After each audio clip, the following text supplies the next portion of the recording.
Hello friends, good morning.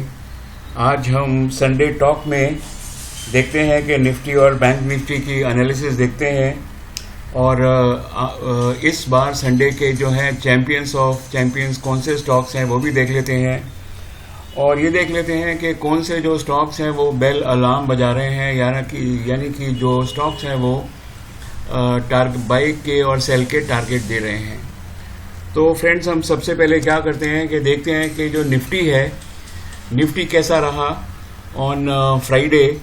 तो friends, आप ये देखिए, निफ्टी जो है ना, ये करीब 5,600 से लेकर 11,600 से लेकर और ये करीब 11,300 तक के बीच की रेंज के अंदर एक्चुअली ये फंस गया था। ज़रा इसको यहाँ पर देख लीजिए और क्लियरली देख लेते हैं तो साफ हो जाएगा। तो आप ये देख लीजिए, यहाँ पर जो निफ्टी की जो रेंज आ रही है वो एक सेकेंड, ये जो निफ्टी की जो रेंज है ये 11,600 के आसपास ही आ रही है यहाँ पर, और दूसरी जो है निफ्टी की जो दूसरी जो रेंज है वो 11,300 के करीब आ रही है। तो इस रेंज के अंदर निफ्टी जो था वो फंस के रह गया था, ठीक है। और ये कम से कम पिछले करीब 15-20 दिनों से चल रहा था, ये ऊपर जा रहा था, नीचे आ रहा था, और जैसे ही इसने ये 300 को तोड़ा तो ये सीधा इसने जो है 500 पॉइंट के नीचे आ गया। फ्रेंड्स, अब ये नीचे तो ये आ गया है यहाँ पर, और अब इसको एक सेकंड इसको जरा और थोड़ा सा इलेबोरेट करके देख लेते हैं कि यहाँ पर अब देखिए निफ्टी ने क्या किया है। यहाँ पर एक पियर्सिंग पैटर्न बनाया है और ये जो रेड वाली जो कैंडल है, यानी कि जो थर्सडे की कैंडल है, उससे नीचे 50% से भी नीचे से ये स्टार्ट हुआ है और फिर थोड़ा नीचे गया और ऊपर ये बंद हुआ है। तो इसने जो ये पियर्सिंग पैटर्न दिया है, ये पियर्सिंग पैटर्न तो एक्चुअली बेहद स्ट्रांग है, इसके अंदर तो कोई शक है ही नहीं, ठीक है। तो ये जहाँ तक पैटर्न का सवाल है, पैटर्न तो ये बिल्कुल ठीक है, लेकिन जो 15 की जो मूविंग एवरेज है, इसने अभी ऊपर का टर्न नहीं लिया है। फ्रेंड्स, सबसे बड़ी बात ये है इस निफ्टी के अंदर कि इसने जो है एक दिन पहले, आप ये देखिए यहाँ पर निफ्टी जो है, इसने 30 डे मूविंग एवरेज को भी RSI 30 को भी यहाँ पर इसने जो है टच कर लिया था। अब ये जो है साल में जो है 2-3 बारी 4 बारी आते हैं। देखते हैं यहाँ पर एक ये तो शायद 9 महीने का चार्ट मैंने लगाया हुआ है यहाँ पर, मैं हमेशा 9 महीने का लगाता हूँ।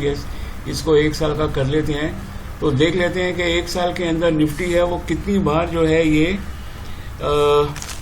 30 के लेवल पे आया है। तो एक बार आया यहाँ पर, उसके बाद 3-4 दिन ऊपर गया, फिर हफ्ते भर में फिर नीचे आ गया ये। तो यहाँ तो खैर एक गवर्नमेंट की बहुत ऑड सी वो आ गई थी, न्यूज़ आ गई थी, जिसकी वजह से निफ्टी सभी स्टॉक गिरे हैं।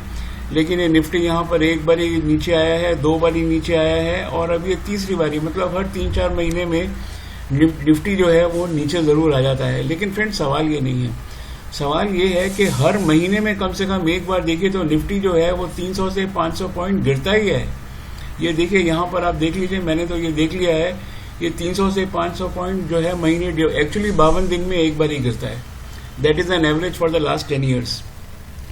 तो अभी भी यहाँ से जो है निफ्टी ने जो, जैसे मैंने आपको बोला, ये इसने एक ये पियर्सिंग पैटर्न दिया है, अच्छी बड़ी कैंडल है। तो ऐसे लगता है कि मेरे को जैसे इसने पहले दिया था, ये 4-5 दिन ऊपर जाएगा, कोई दिक्कत नहीं है, और फिर उसके बाद डिसीजन लेंगे कि क्या होगा इसका, ठीक है। तो अब देख लेते हैं कि निफ्टी जो है उसको बैंक निफ्टी जो है सपोर्ट करेगा कि नहीं करेगा फ्यूचर में। तो ये बैंक निफ्टी है, बैंक निफ्टी इसको बिल्कुल सपोर्ट करेगा, क्योंकि बैंक निफ्टी ने यहाँ पर एक ये ग्रेवस्टोन डोजी दिया है, और ये ग्रेवस्टोन डोजी भी इसने जो है RSI 30 आने के बाद दिया है, यानी कि एक बहुत बेस्ट पोजीशन में दिया है, ठीक है। और हालांकि जो अभी मैकडी तो नेचुरली नहीं बताएगा, क्योंकि ये यहाँ पर अभी RSI 30 के आसपास ही है, लेकिन जैसे ये ऊपर जाएगा ये बिल्कुल ऊपर जा सकता है, और ये 24,000 तक इसको कोई रोक नहीं सकता, 23,800 के लेवल तक। तो जो बैंक निफ्टी है वो निफ्टी को सपोर्ट करेगा, मुझे ऐसा लगता है। और ये जो बैंक निफ्टी है ये फ्राइडे को 634 पॉइंट आप देख लीजिए ऊपर गया है, ये 634 पॉइंट्स ऊपर गया है। This is actually a very good sign. अब ये देख लेते हैं रिलायंस, जिसकी जो वेटेज है निफ्टी में 10% से बढ़कर अभी रिसेंटली 13% हो गई है। ये जो रिलायंस है, इसने यहाँ पर रिलायंस ने 45 रुपये का यहाँ पर एक जो है इसने एक जो फॉल था उसको ब्रेक करके एक यहाँ पर एक स्पिनिंग टॉप बनाया है। यहाँ पर लग रहा है कि अभी कंफ्यूज हैं कि बाई करें कि सेल करें। बायर्स और सेलर्स या ट्रेडर्स। लेकिन ये जो फॉर्मेशन है इसको मैं देखते हुए मुझे ऐसा लगता है कि शायद जो है थोड़ा ये ऊपर इसको जाना चाहिए और 1-2 दिन उसके बाद इसका डिसीजन लेना चाहिए कि क्या होगा। और इसका RSI तो 51 है और ये भी अभी नीचे की तरफ है, तो मुझे लगता है कि बहुत ज़्यादा सपोर्ट तो नहीं है इसकी। लेकिन ऑल सेड एंड डन इसका जो फर्स्ट जो पहला टारगेट होगा वो इसका टारगेट करीब 2310 का होगा, इसमें कोई शक नहीं है। और अगर ये गिरेगा तो सबको ले डूबेगा, और गिरेगा तो इसका टारगेट 2100 तक भी आ सकता है। लेकिन मुझे लगता है गिरेगा तो ये नहीं पॉसिबिलिटी नहीं है, अब थोड़ा इसको ऊपर ही जाना चाहिए। फ्रेंड्स, मैं एक बात आपको बोलना चाहता हूँ कि हमारे अभी तक जो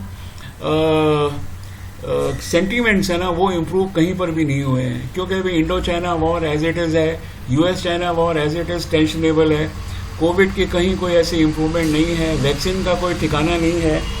तो इसीलिए मैं बोल रहा हूँ कि ना one has to be very careful कि भाई अब ट्रेडिंग करनी है तो अब थोड़ा सा पैसा अपने हाथ में ना ज़रूर रखना चाहिए। चलिए अब देख लेते हैं कि ये HDFC बैंक है, इसकी भी 10% से ऊपर की इसकी वेटेज है निफ्टी के अंदर। इसने यहाँ पर एक ग्रेव स्टोन डोजी दिया है, गैप अप खुला है और बहुत बढ़िया इसने दिया है, कोई इसके अंदर शक नहीं है।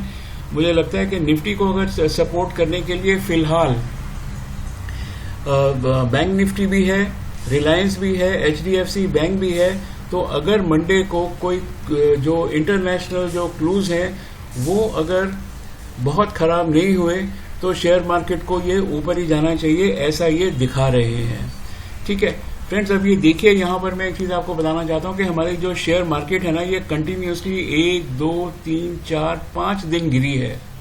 ठीक है, इसके सामने एक स्टॉक हमने जो डिस्कस किए थे सबसे पहले, ये हमने स्टॉक डिस्कस किया था कि ग्लोबल स्पिरिट का। ग्लोबल स्पिरिट ने बाई सिग्नल दिया था 130 रुपये के ऊपर 11/8 को, और 11/8 के बाद हम 15 दिन हुए हैं। 15 दिन में आप देख लीजिए ये जो स्टॉक है ना ये डबल से भी ज़्यादा हो चुका है करीब। ठीक है, और ऐसा मुझे लगता है कि जब तक इसके रिजल्ट्स आएंगे इन द मंथ ऑफ शायद 24 अक्टूबर के आसपास रिजल्ट आएंगे, तब तक ये 350-400 तक पहुंच जाएगा। इसकी हम ऑलरेडी कई बार बात कर चुके हैं और दोनों का डायरेक्शन देख लीजिए। यहाँ भी इसने जो है एक ड्रैगन फ्लाई डोजी दिया है जो कि ऊपर की तरफ ही इशारा कर रहा है। कल अगर मार्केट अगर और अच्छी होती तो ये जो था फिर से सर्किट मार देता। 3-4 दिन से तो ये सर्किट ही मार रहा है। मूविंग एवरेज को देख लीजिए, एकदम मूविंग एवरेजेस फर्स्ट क्लास हैं, इसके अंदर कोई इशू नहीं है मूविंग एवरेजेस के अंदर। तो ये मैं दोनों के बना देता हूँ यहाँ पर, राइट। और इसको देख लेते हैं कि यहाँ तो ये ओवरसोल्ड जोन बता रहा है। तो आपको एक चीज़ का ध्यान ज़रूर रखना पड़ेगा, वो ध्यान ये रखना है कि जैसे ही ये जो मूविंग एवरेजेस हैं यहाँ पर क्लोज होती हैं तो आपको बाहर ज़रूर निकल जाना है, जो भी आपका प्रॉफिट है, नहीं तो आप जो है चलते रहिए। ठीक है, अब ये देख लेते हैं, ये तो ग्लोबल स्पिरिट की बात हो गई। अब देख लेते हैं कि ये ऑटो सेक्टर जो है ये बहुत फास्ट ट्रैक में रहता है। कहीं भी इम्प्रूवमेंट आती है तो सबसे पहले जो है ऑटो सेक्टर में इम्प्रूवमेंट आती है। तो ये मारुति सुजुकी है। मारुति सुजुकी जो है ना ये जो रेयरली आता है, ये साल में 1-2 बारी, और इसने यहाँ पर डबल बॉटम भी लगा दिया है RSI के ऊपर भी। और आप देख लीजिए ये इसका रेट है 6494। अब यहाँ से जो है ये जो शेयर है ये आराम से 7211 रुपये तक जा सकता है, यानी कि आपको रफली अबाउट 650-700 रुपये मिल सकते हैं 10% के अंदर, और 10%, और ये बहुत आसानी से मिल सकते हैं और ये कभी भी मिल सकते हैं। और अगर आपको शेयर मार्केट में रहना है तो फ्रेंड्स मैं आपको एक बात बता दूं कि बिना रिलायंस के, बिना बजाज के, बिना मारुति के आप शेयर मार्केट में रह नहीं सकते हैं। तो फिर आपका वो पोर्टफोलियो ही नहीं है। अगर आप शेयर मार्केट में ये 3 शेयर नहीं रखते हैं तो your portfolio has no value. अब ये देख लेते हैं हमारा बजाज, इसने यहाँ पर एक हर्मी पैटर्न दिया है। क्या ज़बरदस्त पैटर्न है, वेरी स्ट्रॉन्ग पैटर्न इसने यहाँ पर दिया है। अच्छी तरह से ये गिरा है और ये 3000 तक गिरा है, 3045 बल्कि 3011 तक। अब इसने हर्मी पैटर्न दिया है। ये जो है वेरी कन्वीनियंटली जो है फ्रेंड्स, ये आप देख लीजिए, ये मैं इधर लगा देता हूँ कि इट कैन गो टू 3700, यानी कि 600 रुपये ये जो है ना बड़े नियर फ्यूचर में दे सकता है। इसके भी रिजल्ट्स आ जाएंगे अक्टूबर के महीने में। तो एक महीने में आपको ये 20% दे रहा है। अगर ये एक महीने में 20% दे रहा है तो और आपको क्या चाहिए। यहाँ ऐसा लगता नहीं है मुझे कि ज़्यादा फॉल है, लेकिन अगर ज़्यादा फॉल इसका अगर आए, अगर मार्केट किसी वजह से बहुत ज़्यादा ख़राब हुई तो भी फ्रेंड्स मुझे लगता है कि ये एक मिनट देख लेते हैं इसको भी कि ये कहाँ तक आफ्टर ऑल गिर सकता, बस ये इससे आगे नहीं गिरेगा। इससे आगे अगर गिरेगा तो बहुत, तो 2840 2900 तक रहेगा ये, विच जो कि लगता है कि बहुत डिफ़िकल्ट है। इसलिए फ्रेंड्स ऐसा लगता है कि इसने ये जो जितने भी मैंने शेयर डिस्कस किए हैं, वो चाहे ये बजाज फाइनेंस का हो, चाहे ये मारुति का हो, अभी देखिए इसने जो है जब तक ये डबल बॉटम या हेड एंड शोल्डर पैटर्न नहीं बनाएगा तब तक ये फुल्ली ऊपर नहीं जाएंगे शेयर। और ये देख लेते हैं, रिलायंस को भी देख लेते हैं। ये रिलायंस, एक second, let us just check the Reliance also. Reliance क्या करता है, रिलायंस जो है इसने यहाँ पर एक बारी हेड एंड शोल्डर दिया है, यहाँ डबल बॉटम मारी है। यहाँ देखिए ये जो है मुझे लगता है जैसे ये देखिए कितना ज़बरदस्त इसकी रेजिस्टेंस है 2080 के ऊपर। सो और इस सॉरी सपोर्ट है ये 2080 के ऊपर। इसके नीचे तो कोई सवाल ही नहीं है, चला जाइए। और इसकी जो रेजिस्टेंस है, फिलहाल रेजिस्टेंस इसकी आ रही है 2300 के लिटिल ऊपर। तो ये भी आपको जो है 5% कमा के दे सकता है, लेकिन ये शॉर्ट है, इसके अंदर कोई इश्यूज नहीं है।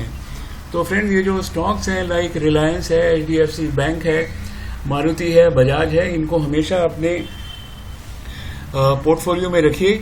सबसे ज़्यादा ये जो सेफ जो है ना ये स्टॉक्स हैं। तो फ्रेंड्स आज हमने ये डिस्कस कर लिया है कि भाई हमारे पास जो स्टॉक्स, जो फ्यूचर के स्टॉक्स हैं, जो एक वीक के लिए जो स्टॉक्स जो मैं रिकमेंड कर रहा हूँ, उसमें अभी भी ग्लोबल स्पिरिट है, अभी भी मारुति है और अभी भी बजाज फाइनेंस है। RSI के वैसे 50 से ज़्यादा ऊपर स्टॉक नीचे आ चुके हैं।